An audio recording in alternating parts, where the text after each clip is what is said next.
अक्सर ऐसा होता है ना। महीने की पहली तारीख को सैलरी अकाउंट में आती है और देखते ही देखते गायब हो जाती है।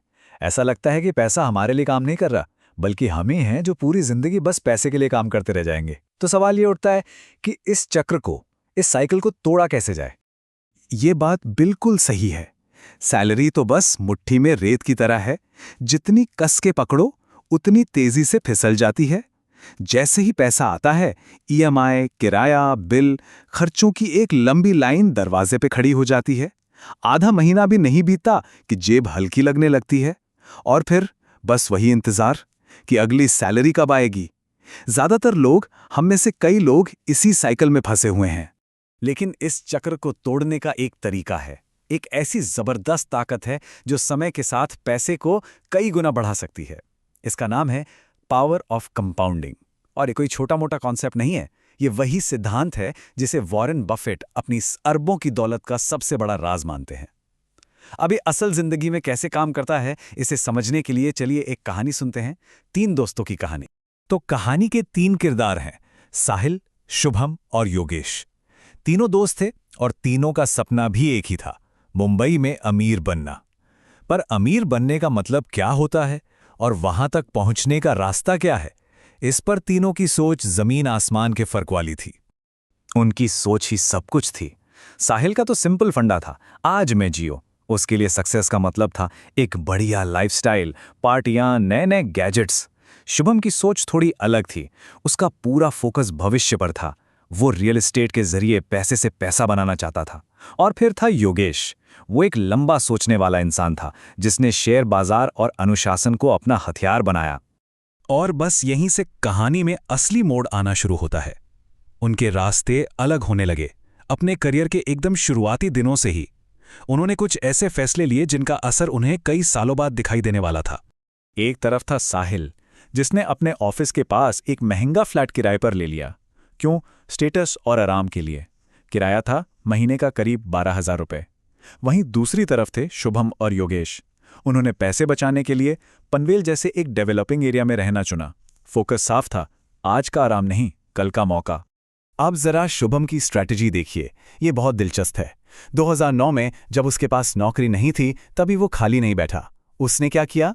उसने नवी मुंबई की रियल एस्टेट मार्केट को पढ़ना शुरू किया। फिर उसने कम सैलरी पर एक रियल एस्टेट फर्म में नौकरी कर ली, सिर्फ इसलिए ताकि वो इस बिजनेस को अंदर से समझ सके।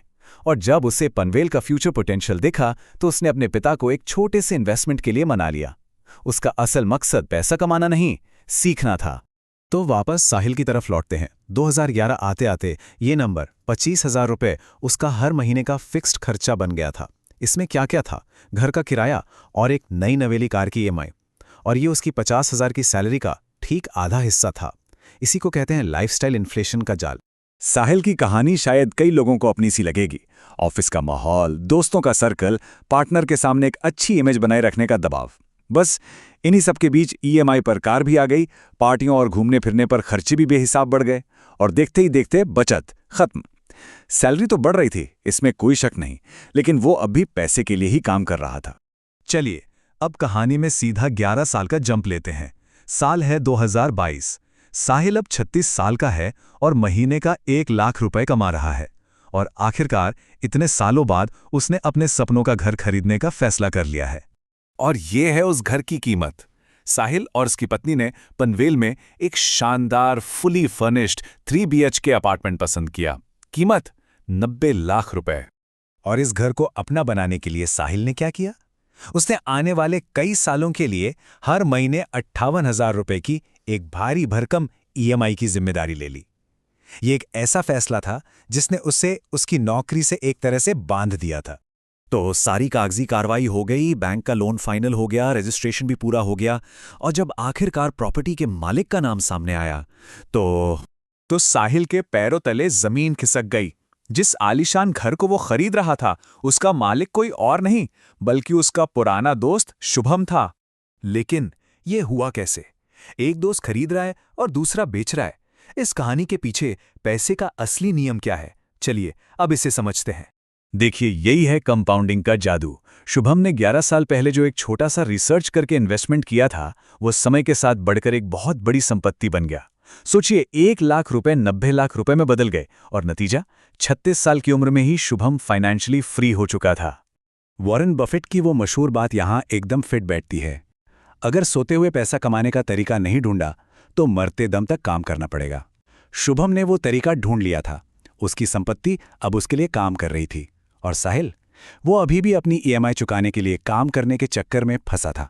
लेकिन क्या अमीर बनने का सिर्फ यही एक रास्ता है? नहीं। अब जरा योगेश की कहानी देखते हैं। उसने एक बिल्कुल अलग और ज्यादा डिसिप्लिन्ड रास्ता चुना। उसने अपनाया 50-30-20 का नियम, मतलब सैलरी का 50% जरूरतों पर, 30% अपनी इच्छाओं और लाइफस्टाइल पर, और सबसे जरूरी 20% हिस्सा सीधा इन्वेस्टमेंट में। योगेश का तरीका किसी एक बड़े दांव पर टिका नहीं था।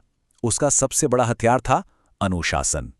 हर महीने बिना चूके वो अपनी सैलरी का एक हिस्सा एसआईपी के जरिए बड़े इंडेक्स फंड्स में लगाता रहा। इतना ही नहीं, अपनी स्किल्स का इस्तेमाल करके उसने फ्रीलांसिंग से एक दूसरी इनकम भी बनाई, और इसी वजह से आज वो भी अगले 5 सालों में रिटायर होने की राह पर है।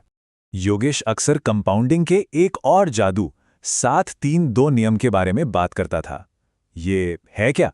देखिए, पहले 7 साल लगते हैं एक बड़ा बेस बनाने में, फिर अगले 3 सालों में वो इन्वेस्टमेंट डबल हो जाता है, और उसके बाद सिर्फ 2 सालों में वो फिर से डबल हो जाता है।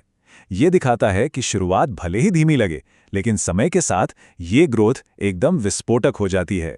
तो इस पूरी कहानी का मतलब क्या है? असल में ये 2 अलग अलग ताकतों के बीच का एक चुनाव है। ईएमआई की ताकत या कंपाउंडिंग की ताकत। एक ऐसा चुनाव जो किसी के भी भविष्य को पूरी तरह से बदल सकता है।